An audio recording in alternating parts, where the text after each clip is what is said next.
Oh my God. Am I going to Austin on Monday, this coming Monday? Mm-hmm. I am? Massachusetts? Austin, Massachusetts. No, I thought I was like in 2 weeks from now. Chris is like, how are you getting to the airport on Monday? How is that already coming this Monday? Time doesn't slow down. I mean, I want to go. I just thought I had more of a break from the last trip. I think I'm done for the summer. All right. LOL, no, I'm not. All right. Welcome to an all-new What Are Your Thoughts? My name is Downtown Josh Brown. My co-host, Michael Batnick, Duncan, John, Nicole, Sean are all in the background helping us out. Shout out to everyone in the live chat. I see so many regulars here, people that we love catching up with each week. Dr. Horton is here. Dave Wilson, Dave Wasaki, John Carlo in the house. Nicole is in the chat. Cliff is here. Chris Reardon, Michael Valdez, the whole crew is here. And we have an extra loaded show tonight. So I can't spend any more time. We have to get right to the material. There's a lot to go over. But first. Speaking of material. Oh, look at that. Look at you. I'm trying to show my bird dogs. You can't exactly see them because of the metaverse background. But let me just tell you. Bird dogs are the shorts for the summer for Compound listeners. People are going crazy right now for the bird dogs. They make you look good. No, listen to this. I was at a base. I was telling this to Ben on Animal Spirits. I was at a baseball game and somebody said, "Are those bird dogs?"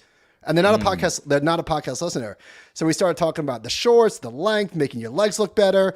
My legs are looking good because I've been working out. So where do we send people? Oh, go to birddogs.com/thoughts. Promo code thoughts, and you'll get a Yeti style tumbler, and your legs will look ripped.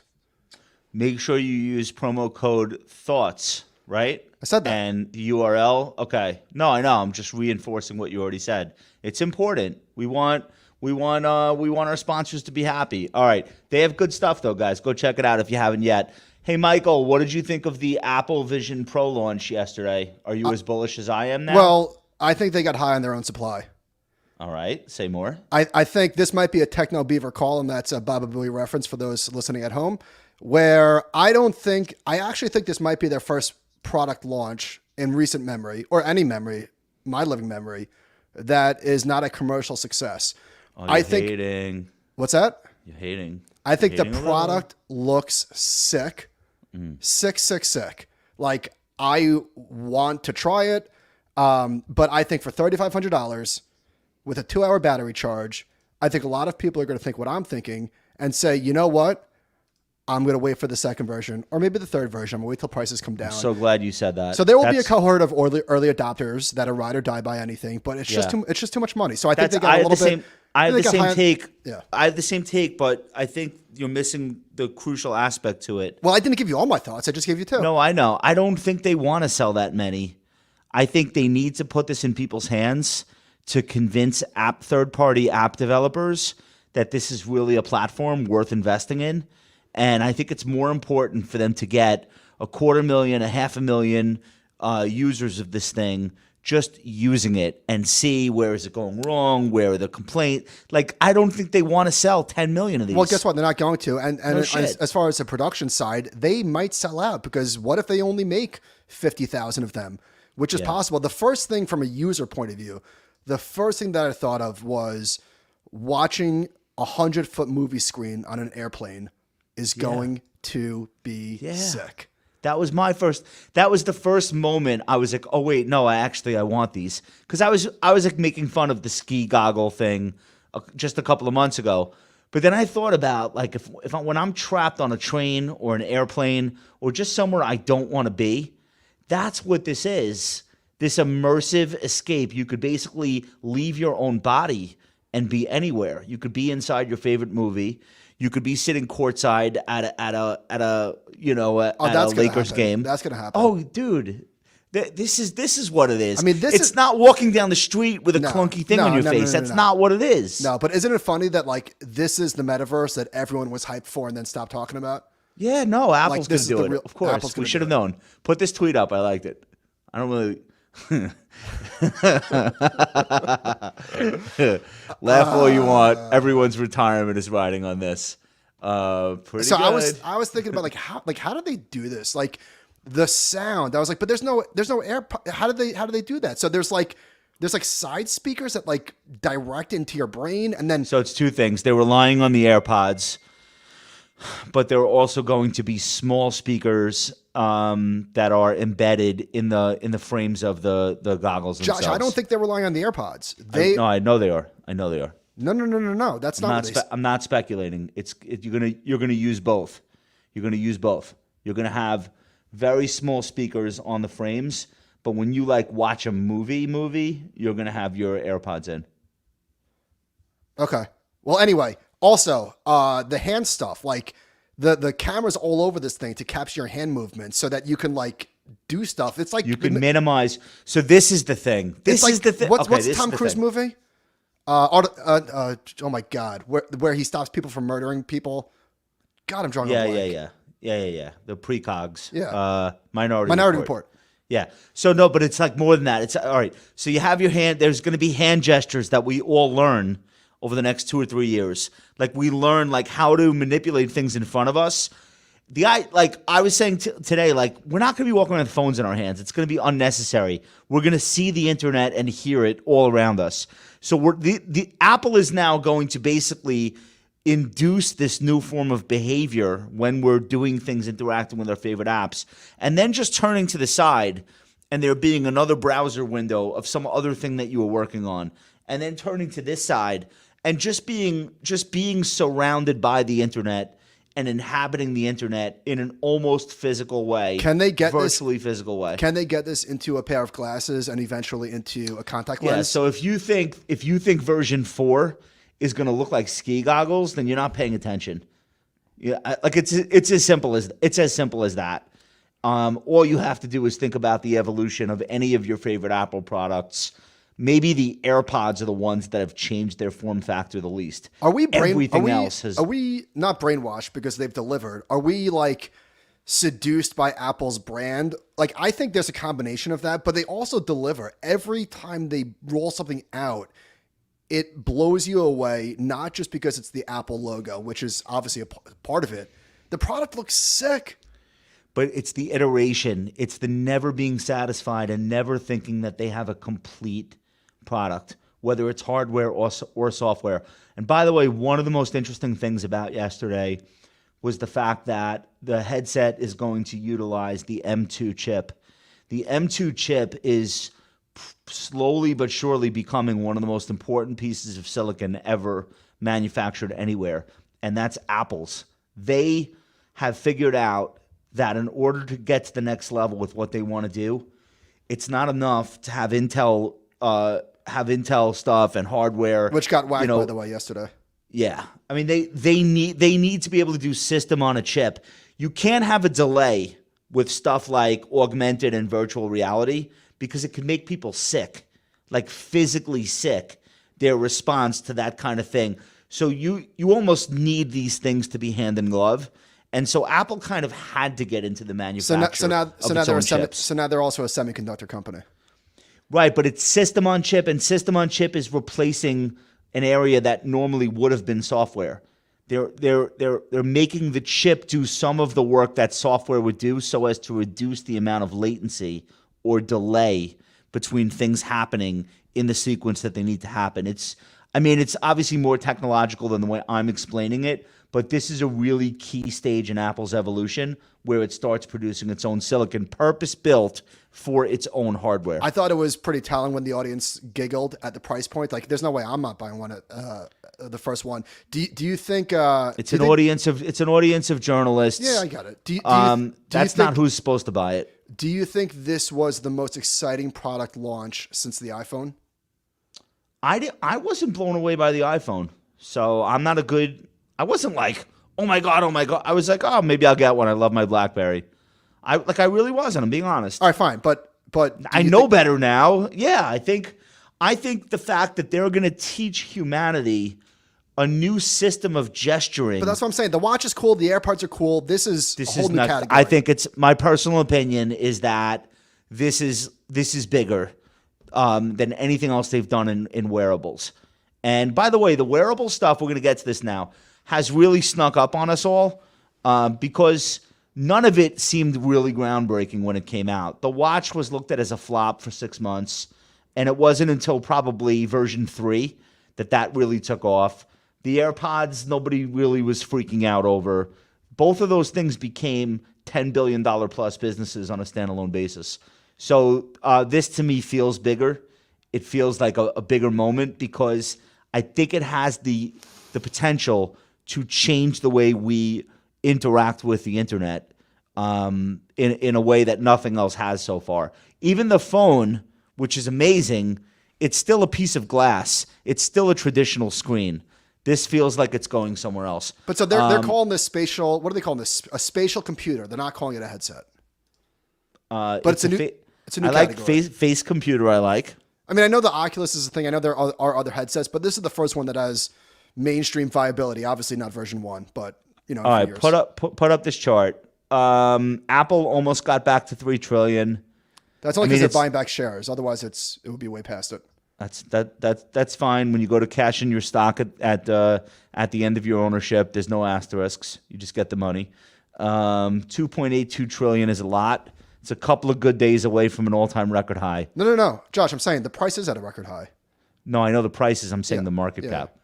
Yeah, they have less shares. They've shrunk the float.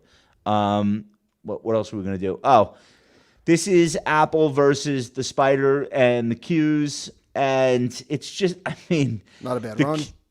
No. And the Qs are having an awesome year. And Apple is still outpacing that. It is really just a legendary run going on right now.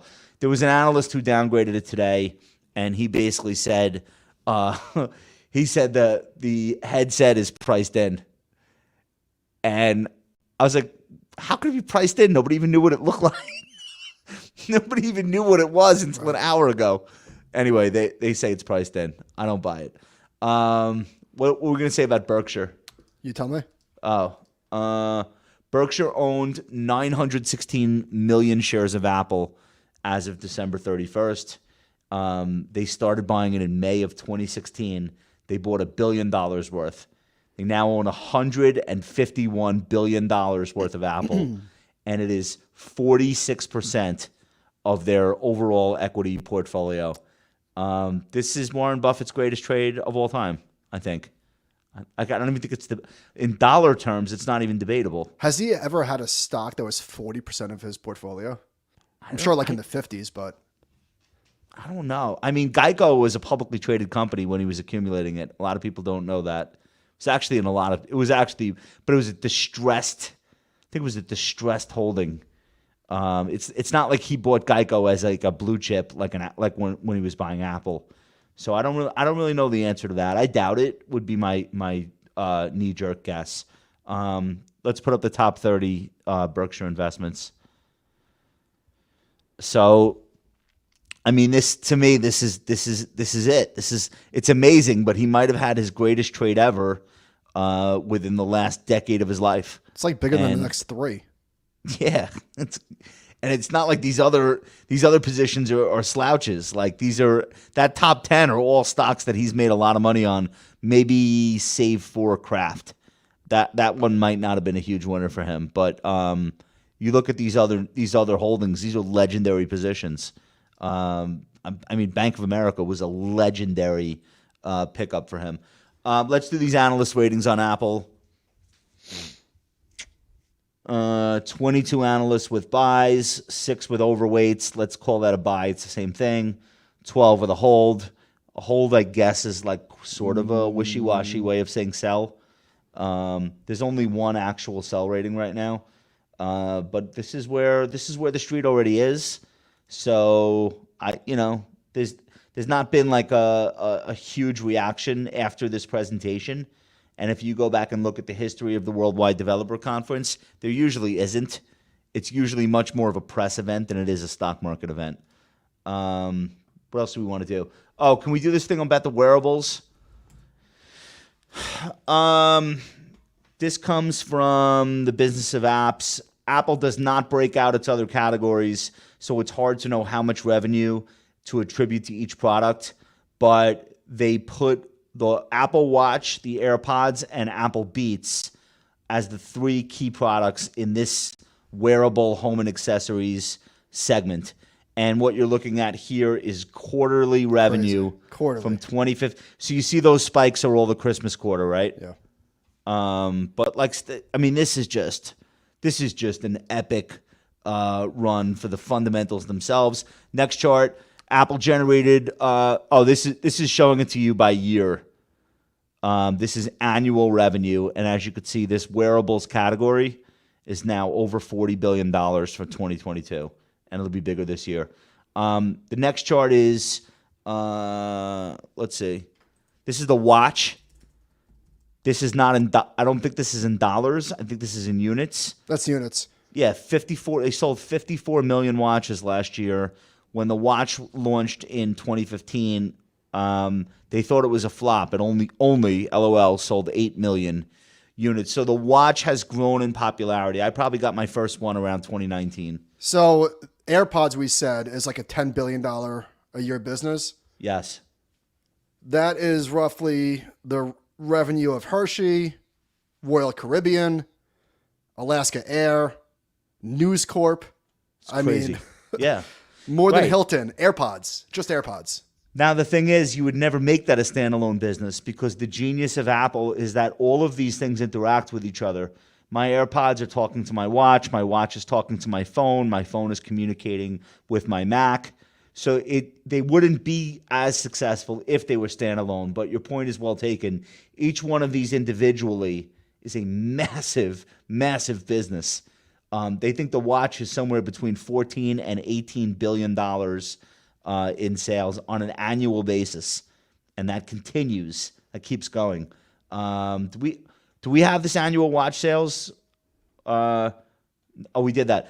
AirPod sales. They think they sold 82 million pairs of AirPods in 2022. Slightly down from the prior year, 85. Way down from 2020. They sold 114 million pairs of AirPods. I just bought a pair today. I think my 8th one. Did you buy the Pros? No, I don't like them. I do the version 2 because they're only $100. Are those the ones that are in your ears now? Because I think you bought counterfeits. No. I'm wired in. Okay. Last thing. These are the current analyst ratings. So I just grabbed this really quickly.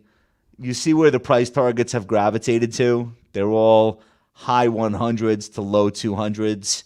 A lot of reiterates buy, a lot of reiterates overweight, maintains at overweight. Well, stock's at 180 today. Yeah, this is all from this morning. All right, let's move on because we're going to spend 2 hours on the show if we don't. Okay. All right. But we're sticking with the theme of what everyone's talking about, which is concentration, MegaCap Tech. There's a good chart. So yes, it is a factual statement. This is the S&P 500 broken down by market cap decile. So the top 50 stocks on average are up 11% this year. And you see everything else is basically flat. That's it, just flat. This is a big meme going around that the narrow leadership and it's only a few stocks, and if you pull them out, I think there are a lot of years where if you pulled out the big winners, the market didn't do so great. Yeah, but it's the nature of the stock market. It is especially true today. We're going to get to that in a sec, so let's just keep going. Okay. The next chart is from Bespoke, and this was like earlier in the week. The FANG index is only 7.8% from the all-time highs. Again, that was I think this chart is from a week ago, so it's probably even closer now. So what's in this index? It's Facebook, Apple, Amazon, Netflix, Microsoft, Google, Tesla, Nvidia, Snowflake, which is kind of interesting, and AMD. Okay. Oh, so it's the FANG Plus, and it's funny because like all these companies have changed their names at this point, like Alphabet and Meta. Yeah. All right. I wonder how AMD made the cut. Is it just market cap? Don't know. Why isn't it Salesforce? All right, whatever. Okay, this is a great chart. All right, this is from Rob Anderson of Ned Davis Research. He said, MegaCap Tech has drawn comparisons to the internet stocks of the late 90s. The key difference is the group today is very profitable. However, their market cap relative to earnings weight has gotten extremely extended and could be nearing a breaking point. So what we're looking at top is in blue is just the market cap of these companies. Salesforce actually is in here, but same point. The orange chart is the trailing 12-month income, and then the bottom one is the difference. So you could see in 2021 at the top, they were relatively cheap compared to how much they were earning as a share of the S&P 500. And now their market cap minus earnings as a weight of the S&P is super extended. Mike, what is that metric on the bottom? They're taking the total earnings of this group and subtracting it from the total market cap? Yeah. So it's basically saying, okay, if they earn 10% of the S&P and their weight is 10% of the S&P, you would say they're flat, right? They're appropriately represented, like exactly. So the line would be 0. I see. Okay, so the market caps are outpunching the actual underlying earnings as a percentage of S&P market cap? Exactly. That seems like a very twisty pretzel to get yourself into.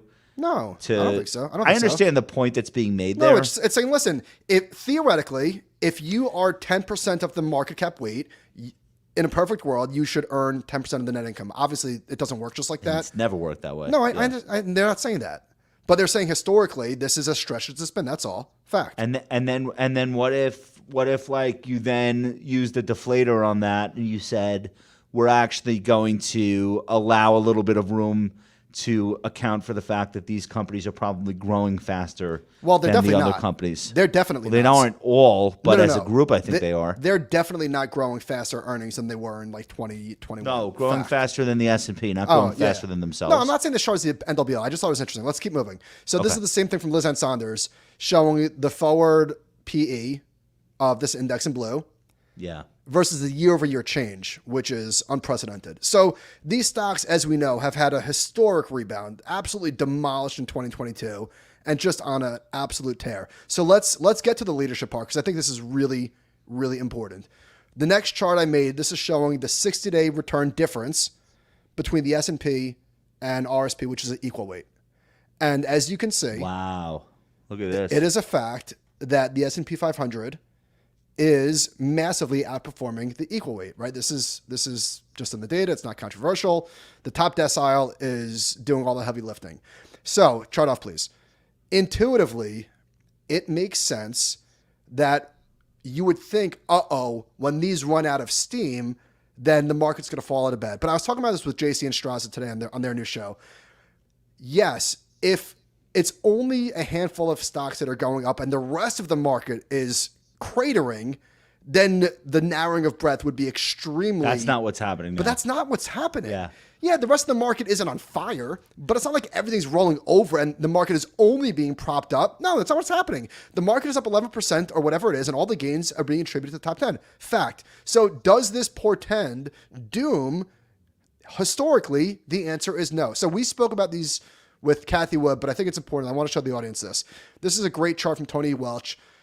He said, I know only a few stocks driving return narratives sound scary, but according to empirical research, there really isn't much to read into forward returns when trailing performance has been concentrated in the top of the market. So let me explain what we're looking at here.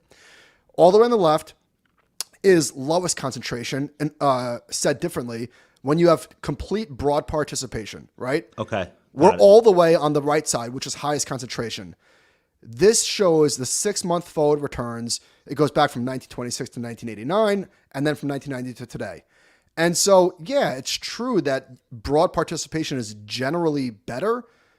This is not the end all be all. It doesn't mean that we're going to crash just because. And guess what? Yeah, the best stocks are carrying us. Shouldn't that be the case? It just looks ahead 6 months? It's only 6 months. So who gives a shit? You know, like how fast 6 months comes and goes, right? I'm just saying there's nothing in this data set. Now, I know we're not looking at drawdowns, and it's only 6 months, not 12 or 3 years. Here's the thing. This is 100% correct. Anytime you look at breadth historically and go back before a massive bear market, it is true that markets peak with just a small handful, a dwindling quantity of stocks making new highs before the whole thing rolls over. It is also true that kind of thing can happen, and then all of a sudden the rest of the market catches up. Bingo. And the resolution is to the upside. Bingo. So if we're only going to cherry pick narrow leadership groups right before bear markets, Yes. You're going to get the fucking outcome that you're predicting. Yeah. Because you're only looking at the worst case scenario. And yes, it could go this way this time. It just doesn't have to. All right. So I'm glad you said that. So I think, and I'm using the market as me, this is my interpretation of how the market is behaving today. I'm not predicting what I think is going to happen, but this is what I'm listening to the market. Okay. Here's what's happening today to state the case that the rest of the market. I'm so glad you, Straza, and Jay-Z and JC did that. This is everything right now. So listen to me. So I think the rest of the market catches up for the following reasons. I wrote this list down. You know the IPO ETF is at the high of the year? The what? Did you know the IPO ETF? I dare you to buy it. Tesla, 2023 high. Apple, all-time high. NASDAQ 100, 52-week high. The Cathie Wood ARK stocks stopped going down.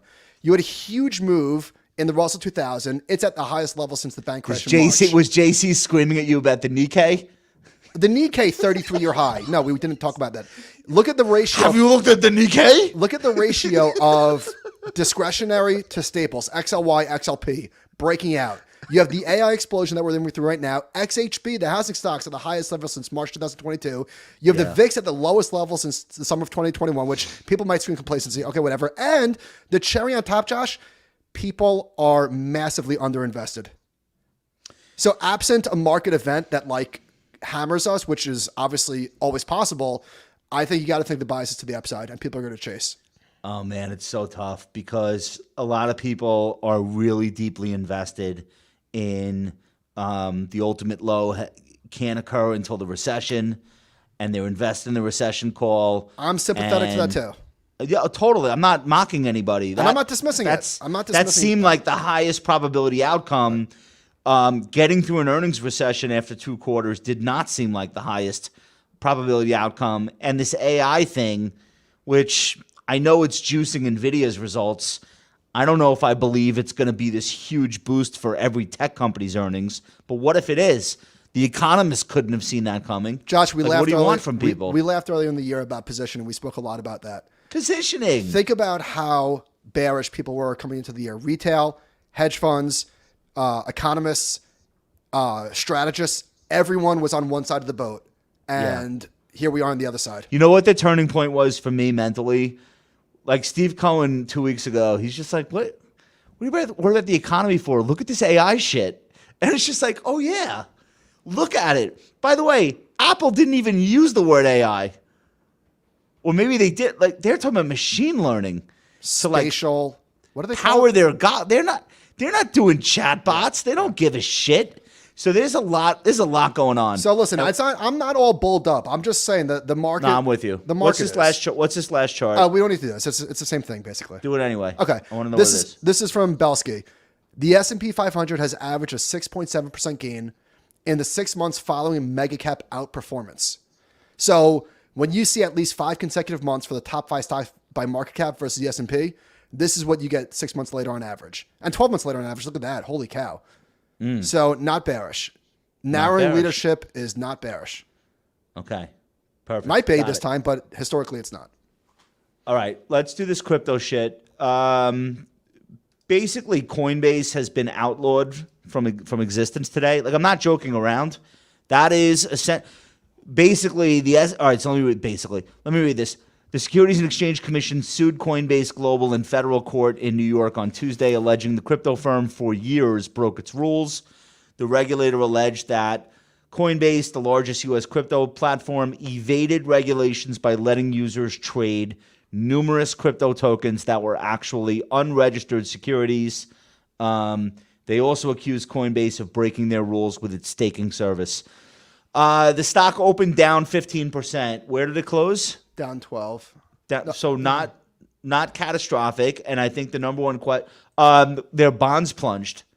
Oh, yeah. Coinbase bonds, they have 3.375% notes due in 2028, traded at 59 cents on the dollar, down from 64.5 cents on Monday. The bonds are now trading at a yield of more than 10 percentage points above Treasury bonds. As they should. That's considered distressed. So it was 100. Binance was yesterday. There was a 136-page complaint about Binance too. That one read more like criminal than this one.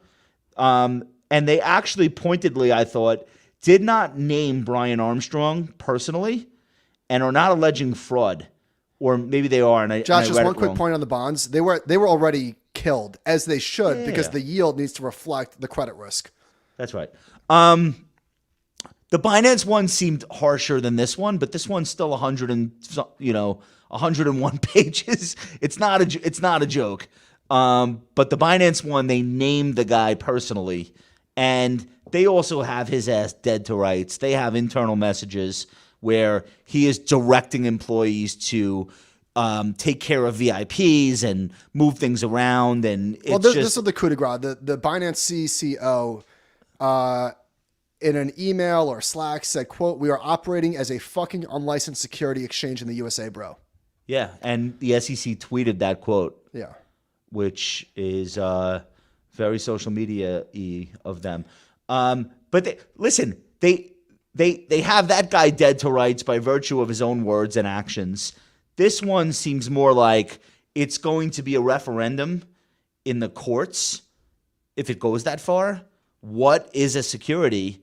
And it might possibly be the first update we've gotten to the Howey test from the 1940s. I was going to ask when you a guy was selling shares in an orange grove in Florida. So that was 1946. Do you think it's more likely that the SEC, that this is settled in court, or that Congress rewrites the rules? I think it's settled. I think it's settled between the SEC and Coinbase, and I think the SEC wins. It'll look like they both won because it'll be over. But I think all the shit trading on Coinbase is going to have to register as some sort of a digital security. The SEC will gain jurisdiction over it. The SEC absolutely will be able to say these things are securities, and therefore going forward they will be regulated as securities. And then Congress will look at that precedent, and they will write rules that enshrine it into law. That's how I think this will go. I actually think that that's why Coinbase didn't get cut in half today.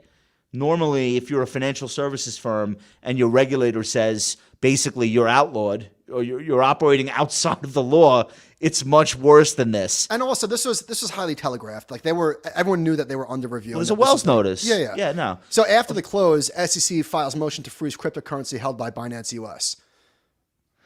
Look, Binance US is a puppet of the international company Binance, which is basically doing whatever it wants. It's not obeying any rules or laws. So again, that seems different than this. So one thing that has been spinning around all day on the interwebs is something that Brian Armstrong has said and a lot of other people have pointed out. Brian Armstrong tweeted, remember, the SEC reviewed our business and allowed us to become a public company in 2021. There's no path to come in and register. We tried repeatedly, so we don't list securities. We reject the vast majority. Okay, whatever. But Chanos retweeted it and said, "Is he short Coinbase right now? I don't know. Chanos said the Coinbase CEO continues to gaslight his investors by claiming that the SEC quote allowed Coinbase to go public, thus validating his business model. He knows that's not how the equity registration process works, but keeps making the claim anyway." And then he said, and of course the SEC anticipated this nonsense and addressed it head on in its complaints, saying, Can I say Jim Chanos is one of the smartest people I know, and I really hate disagreeing with him, and I think he has a good point here. Like, that's not how it works. But wait, let me quote this from the SEC, okay, and then you can respond. All right. Declaring effective. This is from the SEC. Declaring effective a Form S-1 registration statement. That's IPO paperwork. Okay. Does not constitute an SEC or staff opinion on or endorsement of the legality of an issuer's underlying business. So however, Josh, I think I'm with you. Come on. The SEC, their job is to enforce the legality and protect investors. I just disagree. Just protect investors. So if this was in fact an illegal entity or illegal operating activity, why was it allowed to go public? That's it. That's really it. Chanos is right on the law. Right. The SEC obviously is right on the law, But a lot of these things don't boil down to just the law. Or It's common the law. sense. Common sense. It's the law, and then it's like the interpretation of the public. The public doesn't think the SEC is allowing companies that are in an illegal line of business to go public. Right. Now, maybe they are. The bigger question is like, should they be? So if somebody comes along and says we sell cocaine and file an S1, I really don't think that deal gets out the door. I'm sorry, I don't. I don't believe it. I don't believe that the regulators will allow it. I don't think the exchanges will allow it. And honestly, I don't think the public should be in a position where a company could come public and 3 years later be found to be operating in a completely illegal business from the start. Right. Now, if you come public as a candy store and a year into being public, you start selling cocaine, of course, that's different. But Coinbase is doing the same things today that they were doing for the 10 years before they came public. Yeah, I could not agree with you more. So it's not like, oh, you're wrong. It's just like, dude, they let this thing come public. And the company is still doing the same. And I'm not a Coinbase defender. I don't give a shit about Coinbase. I'm talking about like from a public perspective. If you're somebody that buys stocks, you don't think that you're investing in a company that had the top underwriters on Wall Street, that had the top exchange list them, and that were able to file paperwork with their own regulator, who were then found to be breaking the law 3 years later. That's like a bridge too far for the average American investor to even comprehend. So that's all I'm saying there. I think this was the SEC's strongest point, though, and I made this point with you. Quote, "You simply can't ignore the rules because you don't like them or because you prefer different ones. The consequences for the investing public are far too great." This is Gerbir Gruel, the director of the SEC's Division of Enforcement. Quote, "As alleged in our complaint, Coinbase was fully aware of the applicability of the federal securities laws to its business activities, but deliberately refused to follow them. While Coinbase's calculated decisions may have allowed it to earn billions, it's done so at the expense of investors by depriving them of protections to which they're entitled to." Okay, I agree with that. I'm sorry. I think you don't like the securities rules. Too bad. They're here for a reason.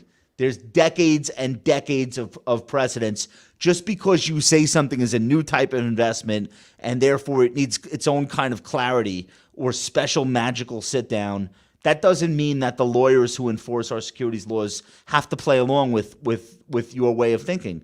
They've never done it before. So if you're investing in something that looks like it's an effort to profit and make money, it's a security. But it is. No, I'm agreeing. Yeah, that's really it, and that's why this will be settled. And I understand that Coinbase has 500 lawyers, and I understand that they have the financial resources to drag this out forever. There's no point. There's not going to be a moral victory. There's not going to be a moment on the courthouse steps where Brian Armstrong vanquishes Gary Gensler. That's not how it's going to go. They want a speedy resolution. Let's just settle this. Yeah. Yes, they're securities. We fucked up. Here's how we're going to conduct ourselves differently going forward. And then we're back in business. The asset class. Not until then. Admit they're securities. Well, interestingly, bend the knee. Interestingly, this had a very negative impact on the price of the coins, as you would expect, and then they came roaring back. Now it's only 1 day, not even 1 day, but I thought it was an interesting reaction intraday. Which, John, I think we have the chart of both Bitcoin and Ethereum and ostensibly the other coins. Next one, please. This is intraday. So we have there it is. So you see the crash and you see the rebound. Pretty only in crypto. What is this? This is Bitcoin? This is Bitcoin. That's a 15-minute chart. So you see the crash and then it's kapow. It's that classic rotation out of Coinbase into BTC USD. Yep. Every time. And why wouldn't it be that way? Yeah.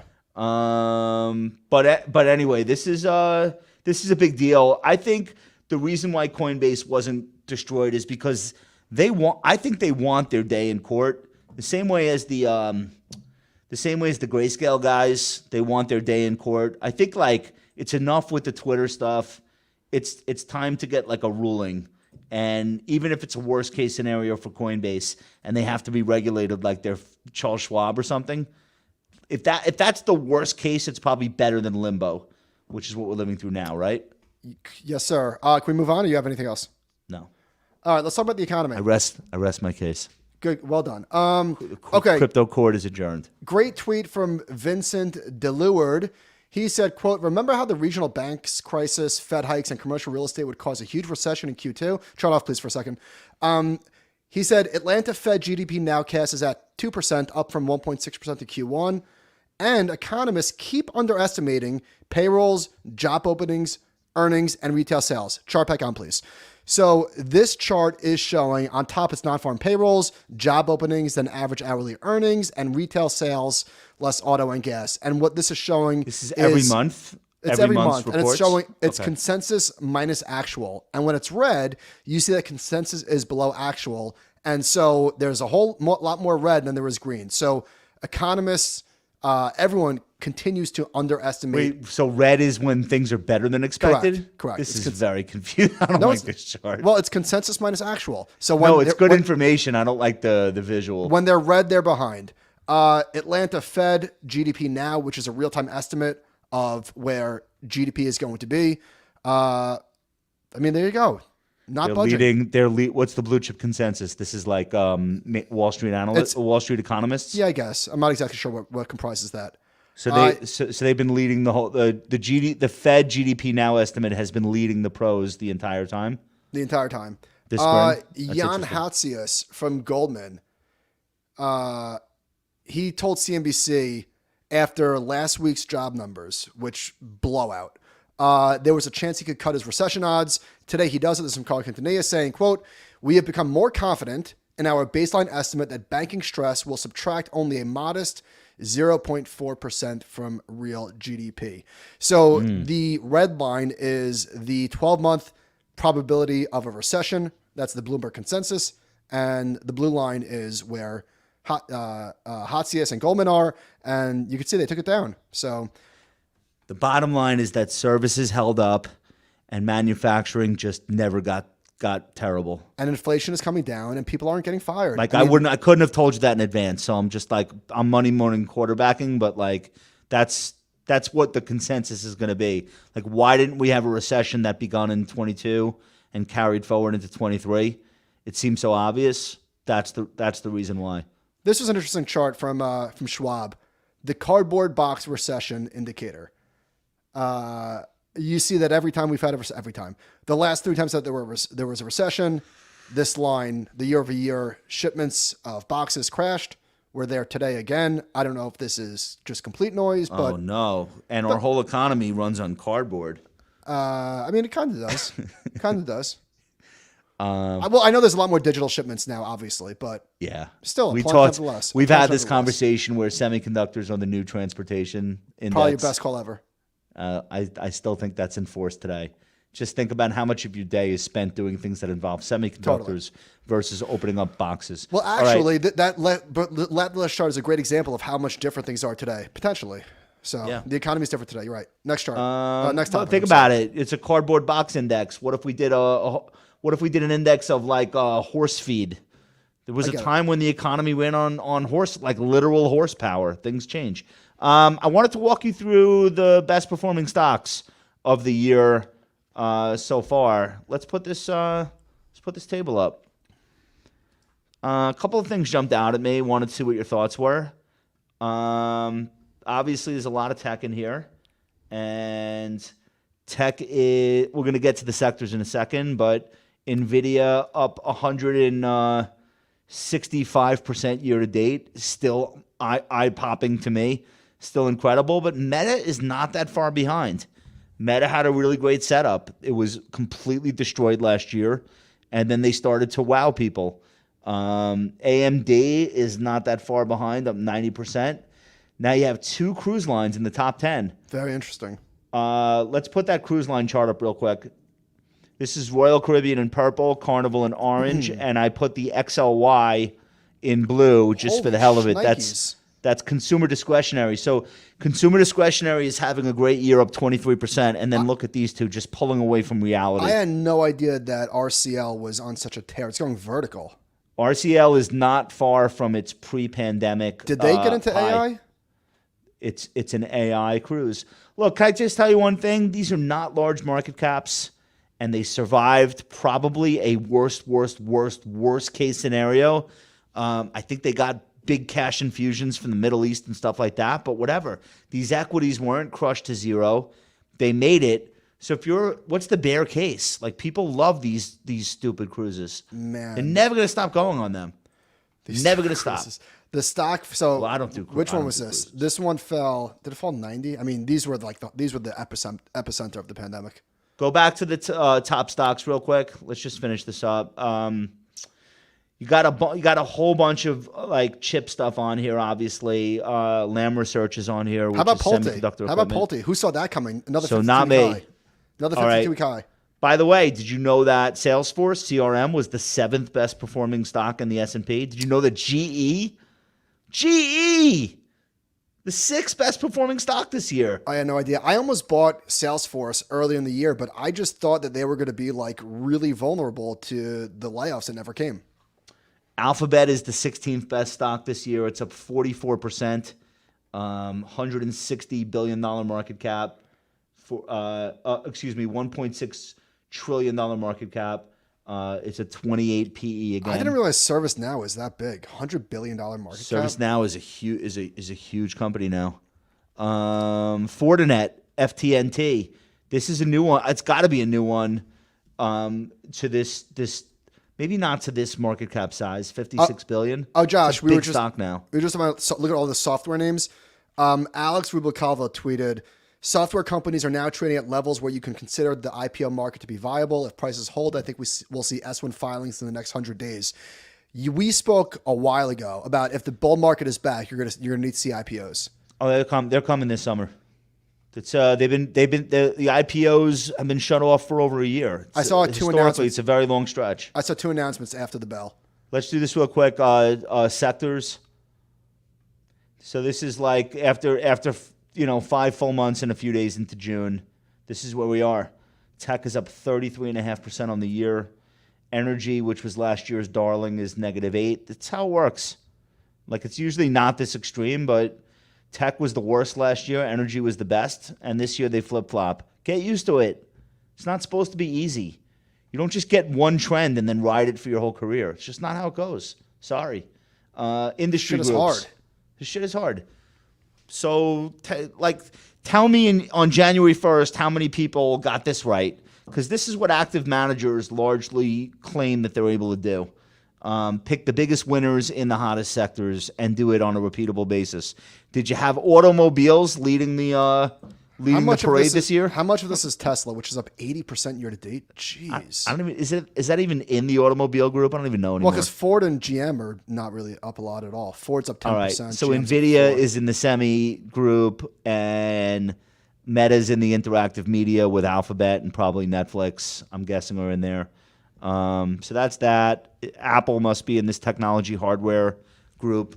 So you could see, but then construction materials, construction and engineering. We just had a historic hike in interest rates. Things don't get affected the way that you automatically would assume that they do. And I just find that to be really fascinating as a student of the game. It never gets easier.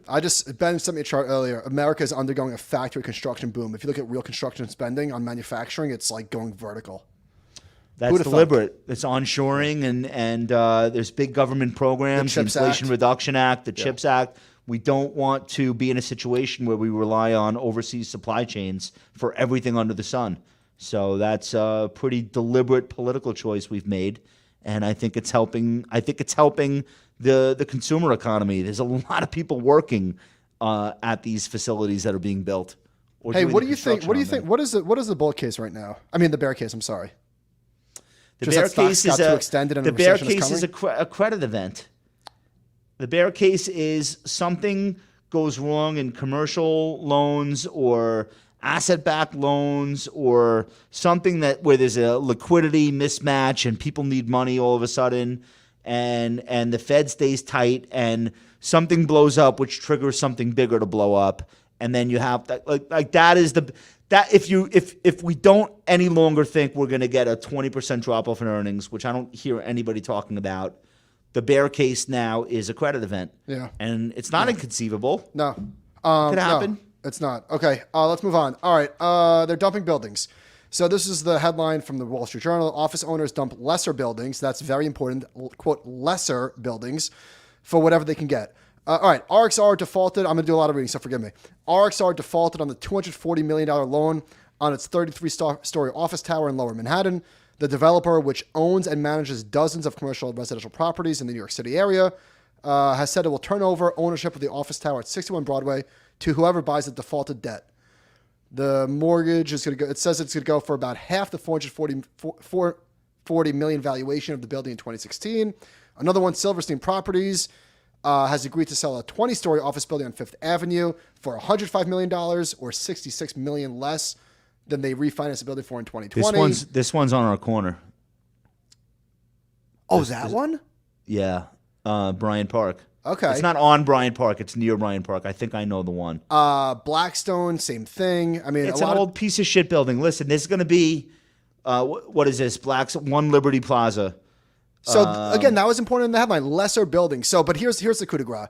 In the first quarter of 2023, investors purchased only $489 million in Manhattan office properties, the lowest volume. Building. It's tiny. The lowest volume since the fourth quarter of 2009.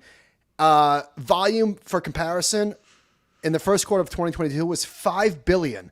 So from $5 billion down to $490 million. But I think this is interesting. Here's a quote. Still, the activity offers a bit of relief for the market. Until now, market upheaval has frozen sales activity, making it very difficult for owners, lenders, appraisers, and others to determine how far office building values have fallen.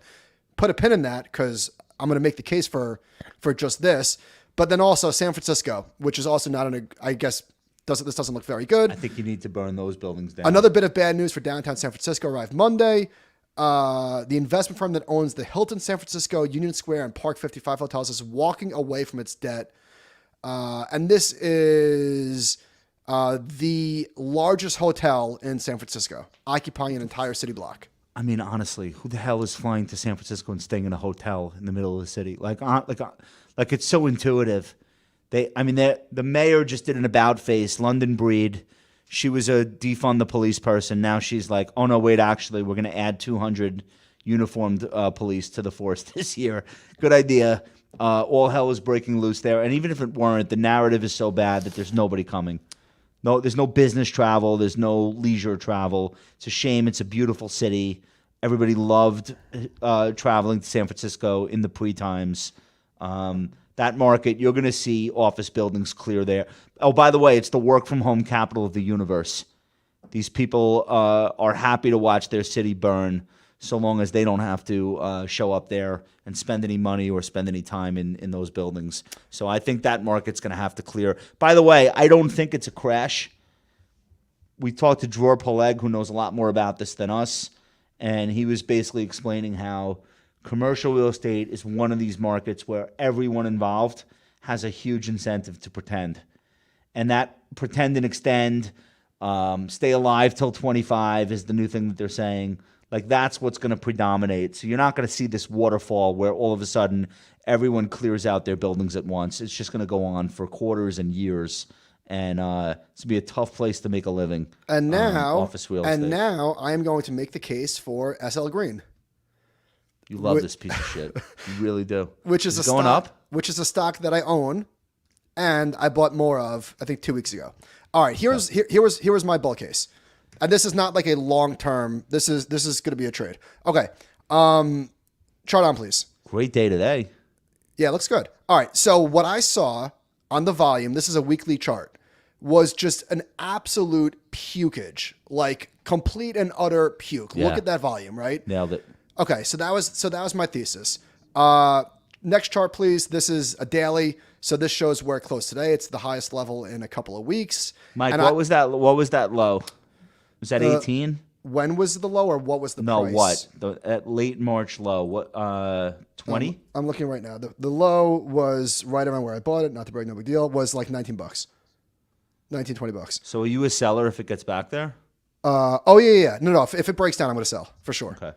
This is not an investment. This is a trade. So if it breaks down, I will be gone. Next chart, please. So what we just spoke about, Josh, actually chart off just for 1 second, John. What we just spoke about in terms of like the quote about now at least we have some valuations, like now we sort of know where it's going to land. And maybe even though the headline numbers are horrific, it could be a bit of a relief because at least we have clarity, which the market loves clarity. Next chart, please. So, Josh, I kept making the point, look at the equities. This stock was in an 86% drawdown. Look at the bonds. Like, this is not a surprise. You're not going to catch anybody off guard. It's not a hot take to say that office real estate is going to suck. No shit, Sherlock. Next chart, please. Look at the shorts. There is more shorts. There was more shorts in the stock. Like everything I just said is like so obvious. Yeah, no shit, Sherlock. More shorts than literally during the GFC. I'm hearing Dave Wilson say, "Wonder what Admiral Akbar thinks about it." It's a trap. Clearly, it's a trap. So I think that this thing can drift up to $32 or so, and that'll be a seller. But I mean, I obviously could be wrong. I obviously could be wrong. I'm bullish on New York. I'm bullish on people returning to work. They already have. It'll continue. I still can't wrap my head around why, like, with a finite amount of money, I'd want to be invested in this. Like, I understand there could be a short squeeze and the stock's been crushed already.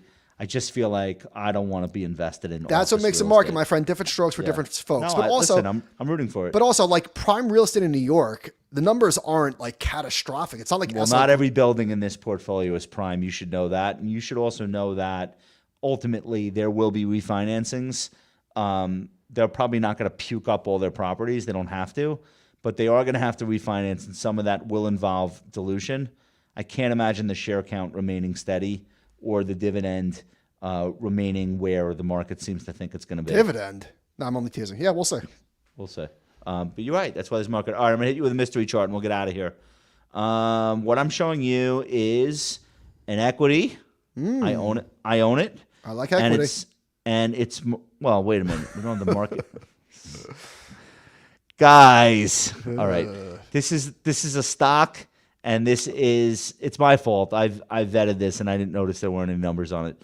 The stock is the top. The market cap is the bottom. For all intents and purposes, same thing. It's an identical thing. But this is a stock that I own. This is 1 year price chart, and you see all of these consolidation periods coming to an end and resolving higher, one after another after another. This is one of my favorite formations that you could ever see in a stock. What are we looking at? I like it, but I need more than you own it. You've given me 0 clues.